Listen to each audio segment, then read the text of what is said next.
de estética, né? Vamos ver. Bom dia, Nayana. Olá, bom dia. Tudo bem? Tudo bom, doutora? Nosso Um áudio tá prazer. ok? Prazer receber você aqui hoje para a gente estar conversando sobre esse tipo da beleza, né?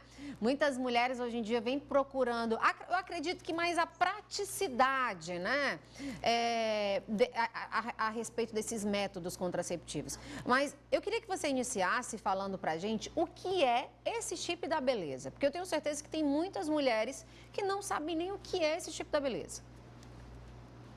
Bom, realmente é um tema muito polêmico, ele gera muitas dúvidas, né? Por um lado, nós temos aí várias influenciadoras que gostam desse resultado, de um pouco de definição muscular, né? Ganho de massa magra. E por outro, nós vemos aí queixas, né?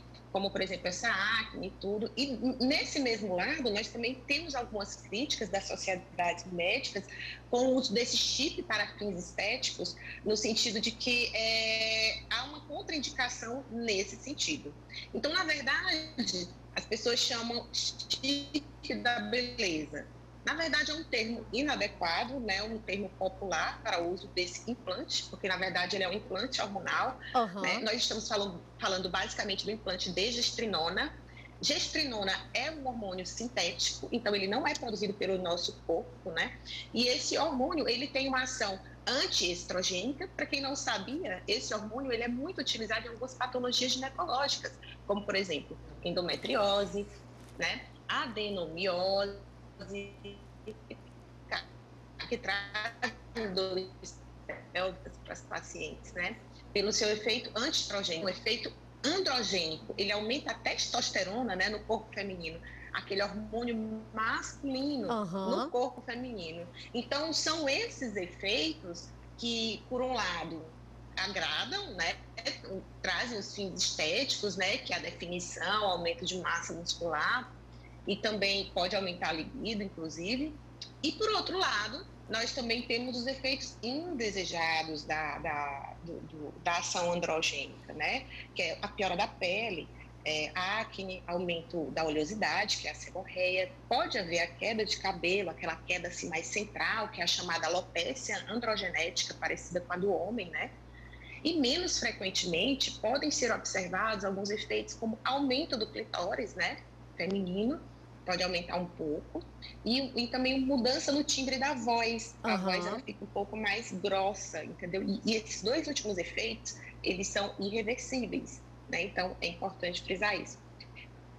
Além disso, pode ter alteração das enzimas hepáticas, né? Que depende da paciente, se ela for mais suscetível à alteração, um problema hepático, e alteração de níveis de colesterol. Então, a indicação desse medicamento, ela deve ser muito precisa, não é toda mulher que pode utilizar, e é muito importante que todos esses efeitos colaterais sejam descritos, né, e relatados para o paciente. Doutora, mas por que a mulher procura esse meio de contraceptivo, né? Realmente é pela praticidade, não estar tomando o remédio anticoncepcional todos os dias? Ou pode ser por alguma outra doença correlacionada somente para mulheres, que foi criado esse chip, esse hormônio específico? Esse implante, ele foi utilizado inicialmente para tratamento de endometriose. Doutora, repita novamente que falhou. Tornou-se popular para os estéticos. Doutora, falhou um pouquinho o começo do que você estava falando. Repita novamente. Ele foi basicamente criado para tratamento de endometriose, né, e adenomiose e mioma, por exemplo. Né? E aí ele foi também utilizado para fins estéticos, já que ele tinha também esse resultado. Porém, o grande problema, Stephanie, é que ele não tem estudos robustos de segurança e doses, e as doses corretas para esses fins estéticos, né? Então, esses estudos grandes e principalmente de farmacovigilância, eles não foram ainda utilizados e ainda não estão bem estabelecidos para o seu uso nessa prática estética, esse uso em massa, que é o que está acontecendo, né? E aí, ele tem sido utilizado de uma forma mais extensa pela população feminina por conta desse resultado estético que ele traz, né? E aí a grande crítica das sociedades médicas, que há necessidade de uma dose mais pré-estabelecida, de saber quais são esses efeitos a longo prazo em uma população maior, algo que não está bem descrito ainda na literatura, rótulo. Então, essa é a grande crítica. Ele não é proibido o seu uso, mas essa é a grande crítica. E uma outra coisa que é importante observar, Stephanie, é que esse método, ele não está bem documentado na literatura. Isso seria necessário muitos estudos em uma população maior para garantir a certeza de que esse sim é um método contraceptivo. Então, para esse sentido, ele não ainda está bem estabelecido. Olha só. Existem métodos muito mais importantes, né? Existem métodos muito mais consagrados na literatura que podem ser utilizados para fins contraceptivos e que são de longa duração, como, por exemplo, os DIUs, tanto o DIU de cobre como os DIUs que contêm liberação de hormônio. Existem implantes que são liberados para uso para este fim, que são os implantes de etonogestrel, que duram 3 anos. Enfim, hoje eu acho que o grande lance do momento aí é o fato dele ter esse apelo estético mesmo. Que, na verdade, as pessoas costumam trazer sempre para esse apelo mais estético, né, doutora? É impressionante. Mas, doutora, quem pode estar utilizando esse implante? É qualquer mulher? Qual a faixa etária também das mulheres que podem estar utilizando esse implante? Já que ele já foi até mais tirado dessa parte curativa, né, para quem tem endometriose e tudo mais, e trazendo mais para esse lado da beleza, que não é o objetivo dele, né? E também queria que você ressaltasse que esse implante não, além de não ser um método contraceptivo, também não é um método contra doenças sexuais, né? Que a gente também gostaria que você frisasse isso. Isso mesmo. Esse implante, ele tem um grande potencial contraceptivo, tá, Stephanie? Fique claro. Ele tem um grande potencial contraceptivo, porque ele é anovulatório, ele acaba sendo anovulatório, né?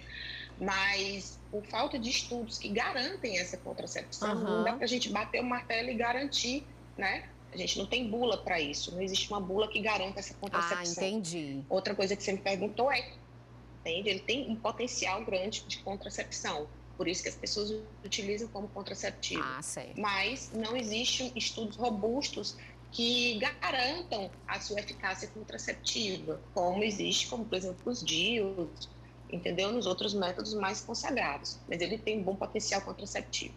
Uma outra coisa é que, você perguntou, pacientes de qualquer idade podem utilizar. Inclusive, é utilizado para reposição hormonal na pós-menopausa.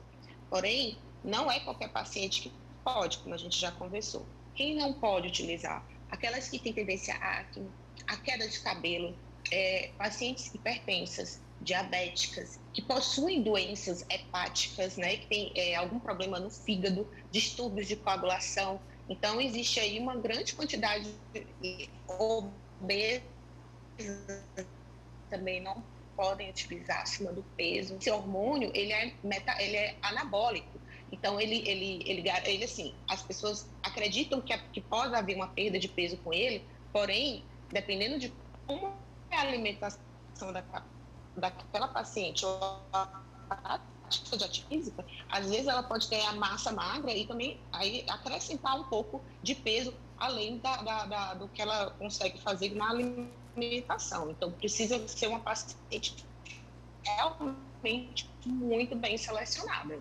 Entendi. Doutora, você frisou aí a respeito do uso também desse implante para mulheres pós-menopausa, mas também pode estar utilizando esse implante mulheres que estão entrando na menopausa?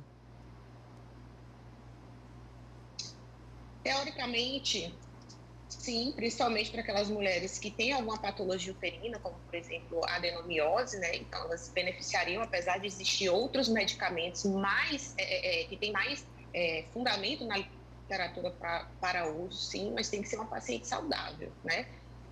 O período da pós-menopausa é um período que já está associado ao aumento do colesterol, porque a gente perde a proteção estrogênica, o estrogênio protege a gente da elevação do colesterol, do LDL, né?